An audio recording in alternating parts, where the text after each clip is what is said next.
पाठ 6 हमारा राष्ट्रीय पक्षी मोर। लेख पाठ का मूल भाव।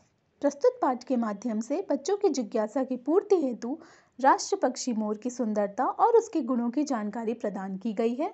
सीखने के प्रतिफल, लर्निंग आउटकम्स, चारों कौशलों के बारे में जानना, मौखिक, बहुविकल्पीय, लिखित भाषा ज्ञान और व्याकरणिक ज्ञान आधारित प्रश्नों के उत्तर दे पाना, चिड़ियाघर की सैर पर जाकर मोर के बारे में जानना। मोर हमारा राष्ट्र पक्षी है। इसे पक्षियों में श्रेष्ठ माना जाता है। यह अपनी सुंदरता के लिए जाना जाता है। इसकी गर्दन लंबी और मखमली नीले रंग की होती है। सर पर एक कलगी होती है जो मुकुट के समान लगती है। इसके पंखों का रंग भूरा और गहरा नीला होता है। इसके पंख बहुत चमकीले और रेशमी होते हैं, जिन पर रंग बिरंगे चंदोवे जैसे बने होते हैं।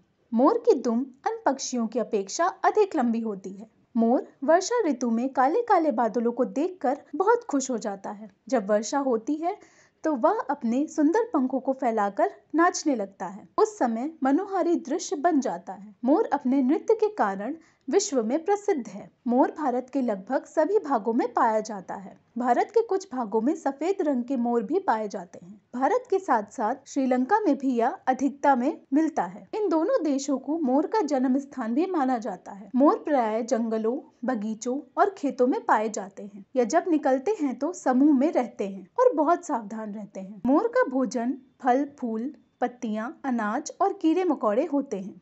यह चूहों और सर्पों को भी मारकर खा जाते हैं। मोर एक शर्मीला पक्षी है। मोर के सुंदर व चमकीले पंखों को लोग अपने घरों में भी रखते हैं। इसे शुभ माना जाता है। इसके पंखों से खिलौने तथा अन्य सजावट की वस्तुएं बनाई जाती हैं। मोर हमारे देश में स्वतंत्रता से घूमते हैं, क्योंकि यहाँ मोर का शिकार करना कानूनी रूप से अपराध की श्रेणी में आता है। नैतिक मूल्य, हमें मोर की हमेशा सुरक्षा करनी चाहिए। ये हमारा राष्ट्रीय पक्षी है। शब्द अर्थ का ज्ञान, श्रेष्ठ, उत्तम, नृत्य, नाच, पक्षी, चिड़िया, सावधान, सतर्क, शर्मीला, शर्माने वाला, खुश, प्रसन्न, वस्तुएं, चीजें, सर्प, सांप, स्थान, जगह, समूह, झुंड। वाचन, श्रुतलेख, डिक्टेशन।